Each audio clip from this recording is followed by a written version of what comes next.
So what we're going to be doing, of course, in this session and every session after lunch is going into the compassion wing of the practice. So remember, the main emphasis in this retreat is the Shamatha practice. And the Shamatha practice is the basis of the two other main aspects of practice, the wisdom and compassion wings of practice. And so we saw this morning that within the Theravada Buddhist traditions, which coming from the Pali scriptures, and the Mahayana Buddhist traditions, which coming from the Sanskrit texts, each one of those, of course, traditions engages in these three core areas of practice. So the Shamatha, the basis, and then the Vipassana and the wisdom or Vipassana, and the compassion wing of practice. And what we're doing is, in this session, is we are sort of moving through the various practices in the compassion wing. And what we saw there this morning was, at the foundation level, we engage in these four immeasurables practices, cultivating these four qualities of loving kindness, compassion, empathetic joy, equanimity. And then in the Mahayana tradition, Buddhist traditions, we build on that to another level, and that level is called bodhicitta. So we're going to be moving through these four qualities and then moving on to looking at bodhicitta and how to cultivate that in this session. So far yesterday we looked at the first of those qualities of loving kindness. So today we're going to look at compassion, and together with that we're going to look at anger and how to deal with anger. So first off,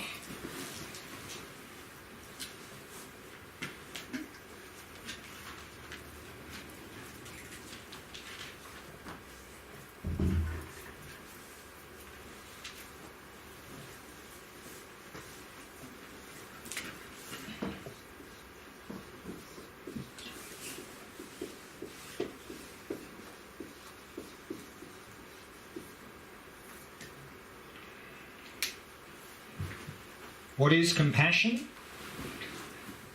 Compassion is a translation of the Sanskrit and Pali word or term karuna. And here compassion is defined simply as the wish for ourselves and others to be free of suffering and its causes.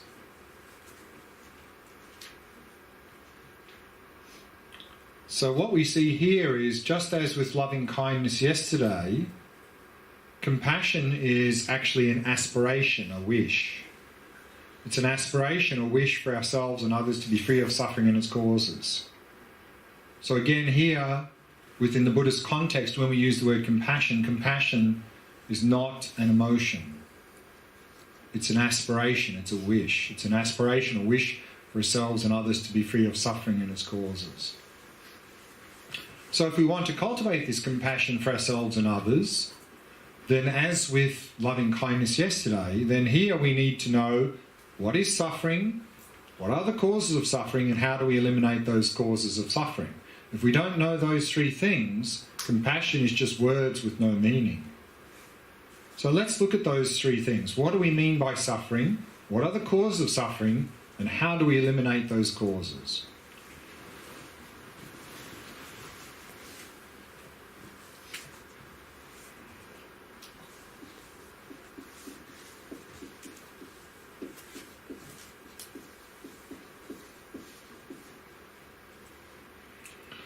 When we use the word suffering here, this is a translation of the Sanskrit word dukkha,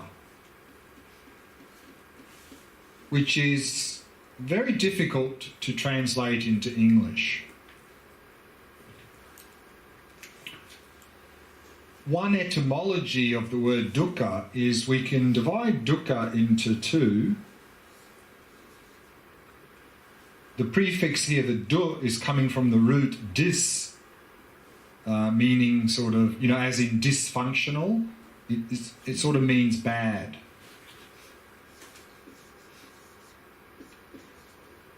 And ka here can mean space.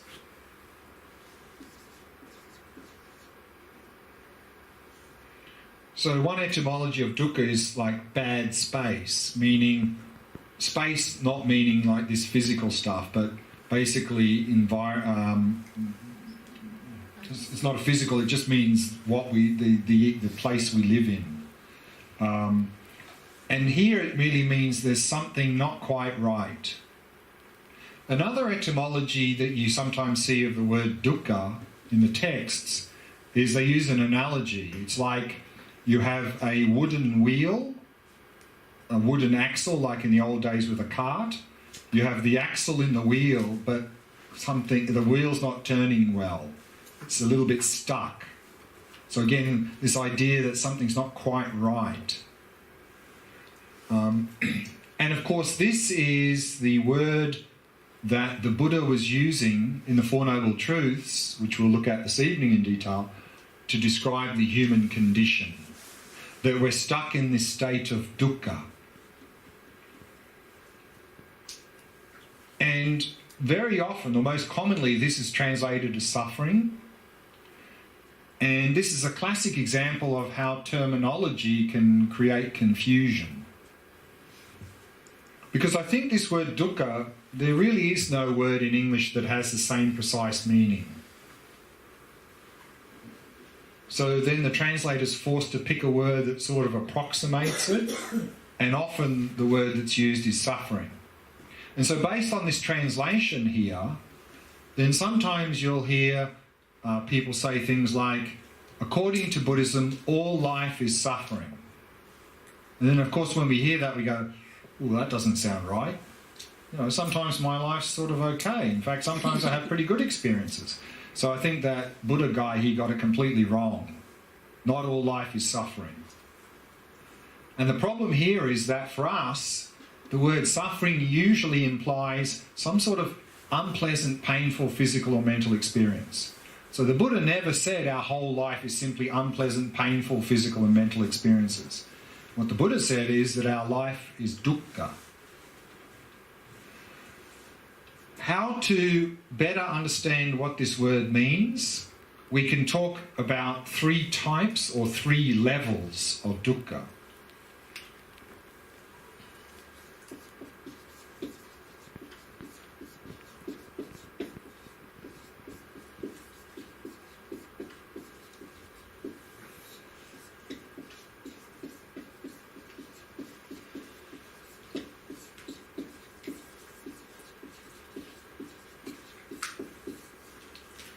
So the first type or level of dukkha is the dukkha of suffering. And here the word suffering is meaning our unpleasant, painful physical and mental experiences. So of course part of the human condition is we have sometimes these unpleasant experiences. That's very obvious.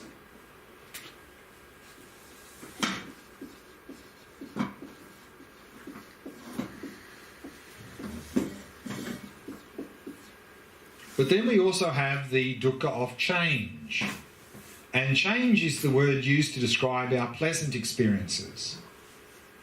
And the reason I think the word change is used here is to really highlight to us that our pleasant experiences change. In other words, they're temporary, they're transient. They'll come, they'll go. Meaning that these pleasant experiences are never going to last, they're never going to fulfill or satisfy us. And as we saw yesterday, what we often do is we tend to equate our pleasant experiences with happiness. And then we end up with craving and attachment for our pleasant experiences, trying to hold onto them and make them last and hope that they're going to satisfy us. But this word change is going to help us to let go of that attachment, understanding they're never going to last, they're never going to fulfill us. But there's something deeper going on in the human condition than merely pleasant and unpleasant experiences. And that's the third type of dukkha, called the all-pervasive dukkha.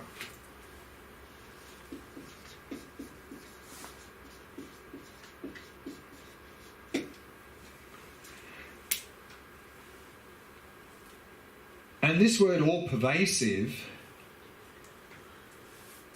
has the idea that our life is pervaded by the potential for suffering to arise. Meaning we can't go anywhere and be anywhere to be completely free of the potential for suffering to arise in our life. That potential is always with us.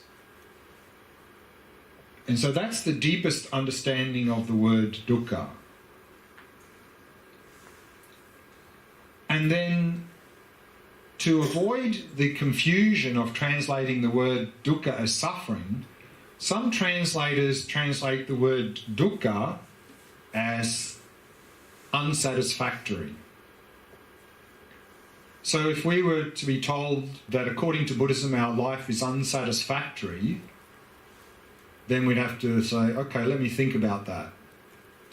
Well, definitely unpleasant experiences are unsatisfactory because we don't want them. We could say that even our pleasant experiences are unsatisfactory because they're not reliable, they don't last. And at the deepest level, we could say our human condition is unsatisfactory because there's always a potential for suffering to arise in our life. So unsatisfactory sort of could work. So therefore, when we talk about compassion, the wish or aspiration for ourselves and others to be free of suffering and its causes, we're not just saying, may I and others be free of unpleasant experiences. But at the deepest level, what we're saying is that may we be free of this, or pervasive dukkha. Because as long as that's there, this will follow.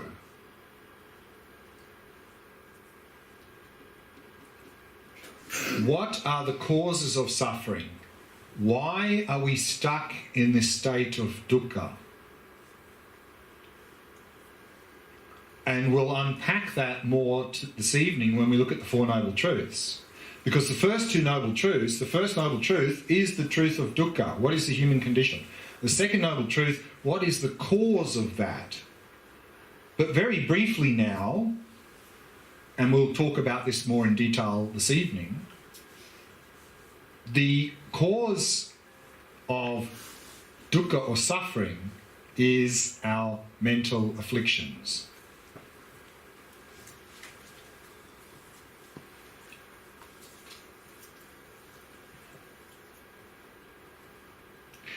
And as we saw yesterday,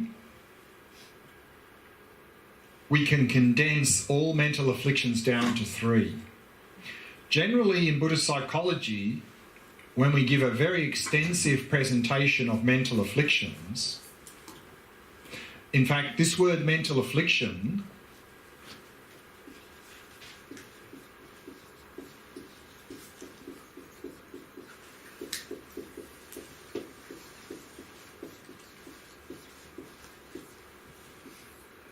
is a translation of the Sanskrit word klesha.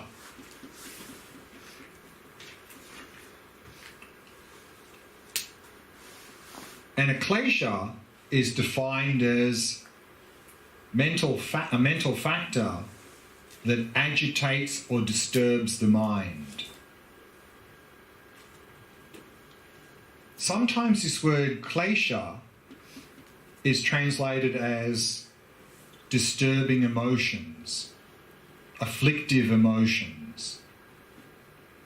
But I think that's not an accurate translation, because not all kleshas are emotions.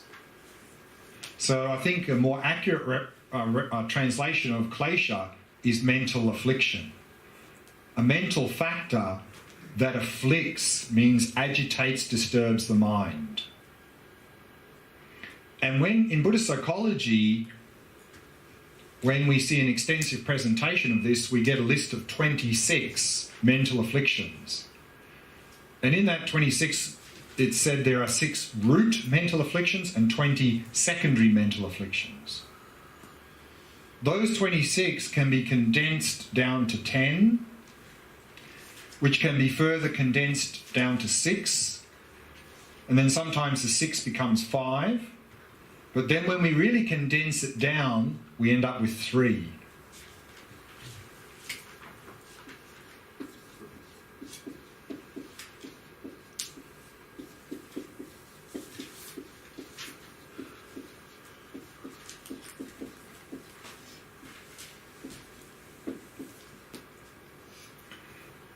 And the three are these three poisons that we already briefly touched on. So the first of those, of course, is ignorance. In Sanskrit, avidya. So remember, vidya means to know. A is negation, so not knowing. So ignorance here is not knowing nature of reality. In fact, it's an active misunderstanding of the nature of reality.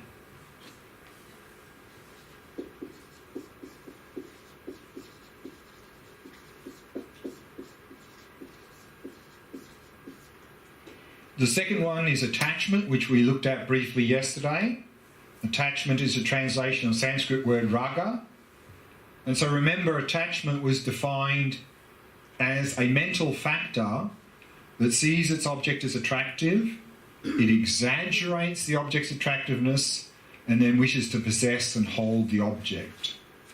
Why? Because attachment believes that object is the source of our happiness. The third of the three poisons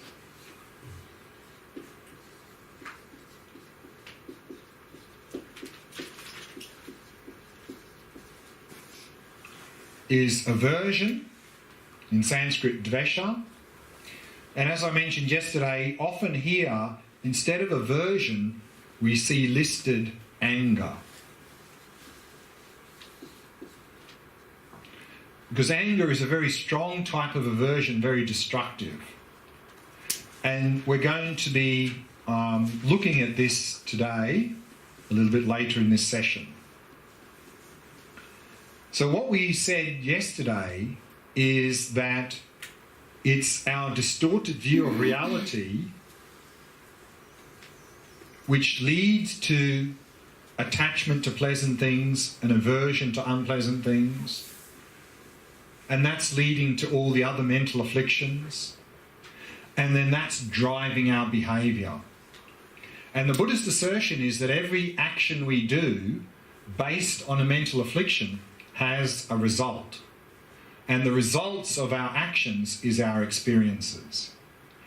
And here, our experiences are described by the Buddha using the word dukkha.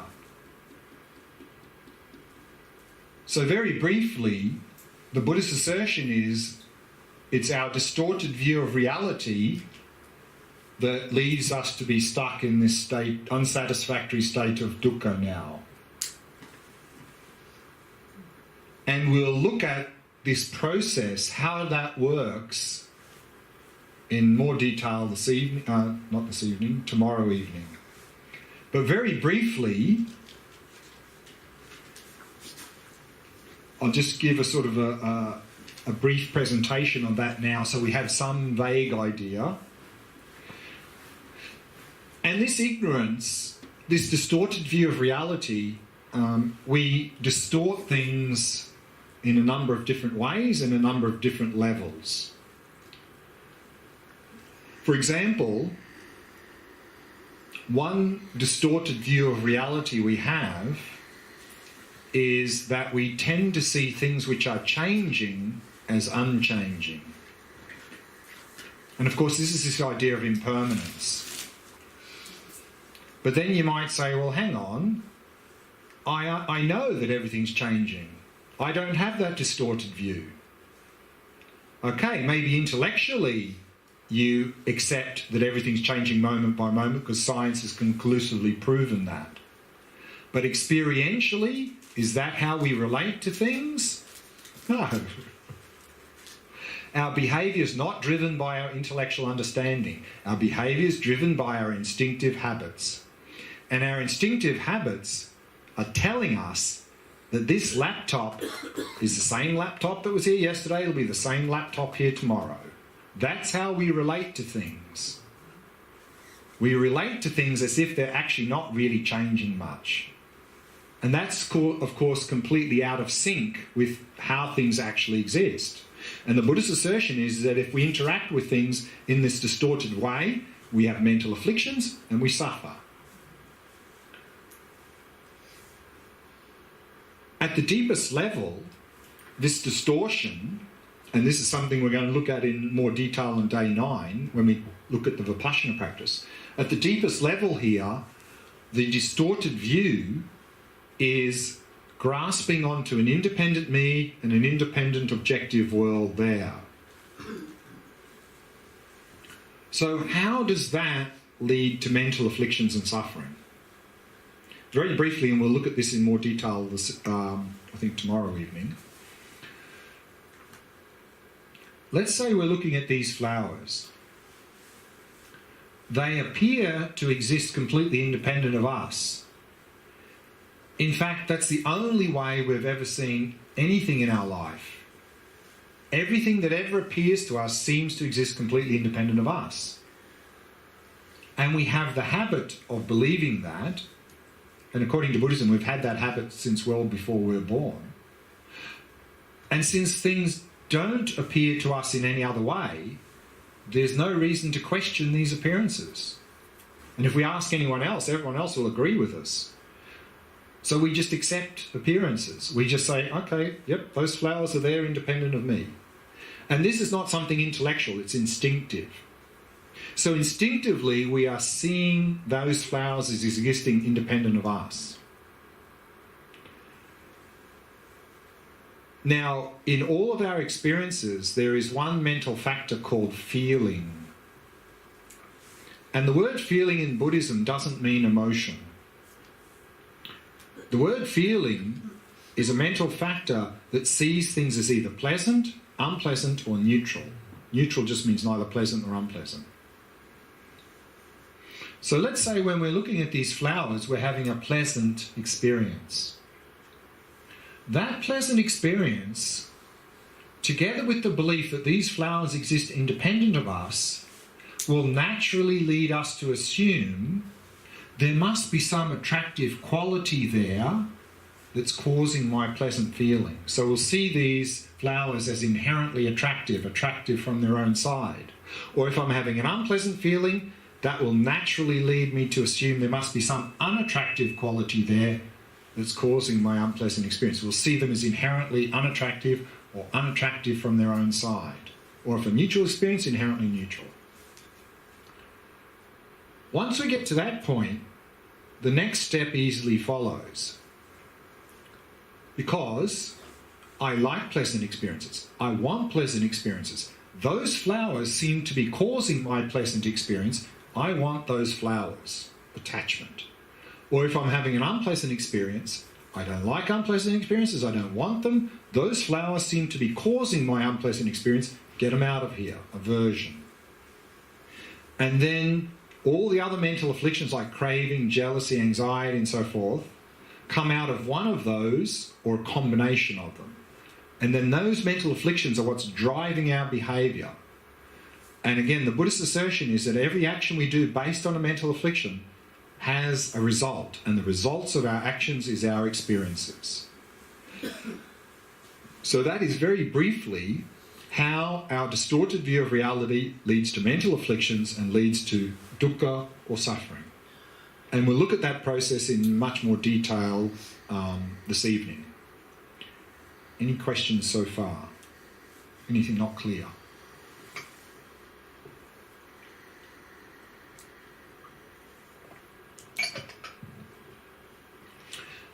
And of course, this idea of ignorance, this distorted view of reality, that's something we're going to look at in a little bit more detail on day 9 when we look at this vipassana practice, particularly this wisdom of emptiness.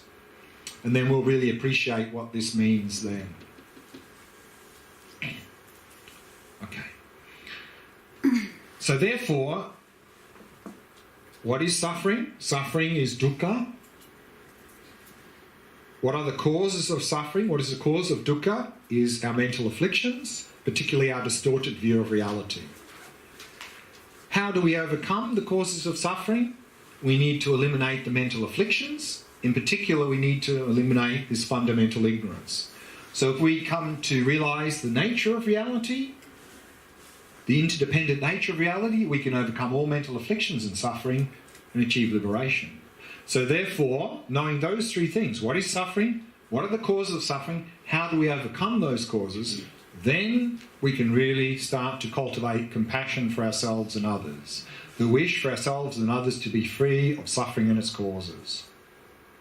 And in that cultivation of compassion, like loving kindness, it's recommended we do it in stages. Same stages. So traditionally in the text, 4 stages. First, cultivate compassion to friends because it's most easy. Then expand out to include people we don't know very well. And then expand out to people, the difficult people, the so-called enemy. And then eventually to all living beings. But as with loving kindness, I think in our modern society here, we need to add one more step at the very beginning, and that is cultivate compassion for ourselves. And then we can expand out to others. So that's what we're going to do now. Like yesterday, we're going to go through a compassion meditation, going through these stages from ourselves and slowly expanding out to others. And then after the meditation, I would like to talk a little bit about anger, what it is, try to overcome some misconceptions about anger, and then how to deal with anger. But first, let's do this compassion practice.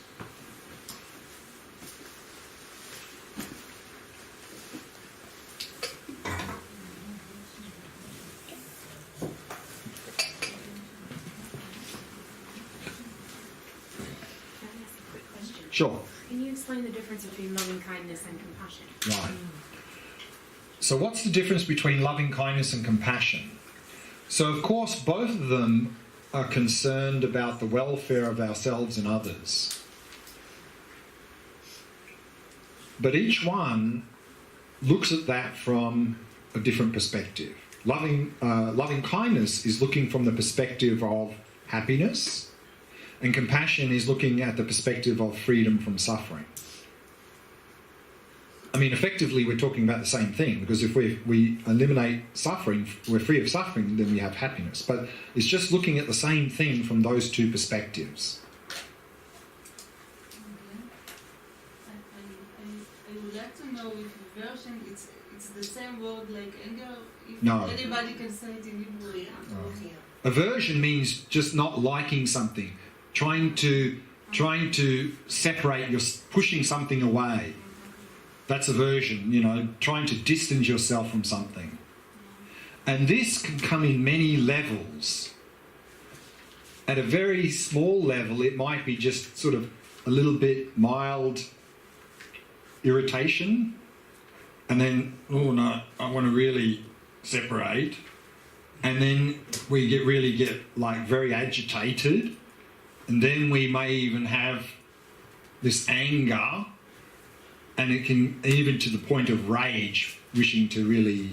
So it can come in many levels. So anger is a result. So no, anger is one strong type of aversion. So anger wants to separate, but in that separation, it wants to harm. In the process of trying to separate, we just want to smash it. We just want to damage, to get away. So that's a very strong type of aversion. It's actually the opposite of attachment. Yeah. Yeah, more or less. So if I just want to see the connection to ignorance, to Sure. understand, if I see someone and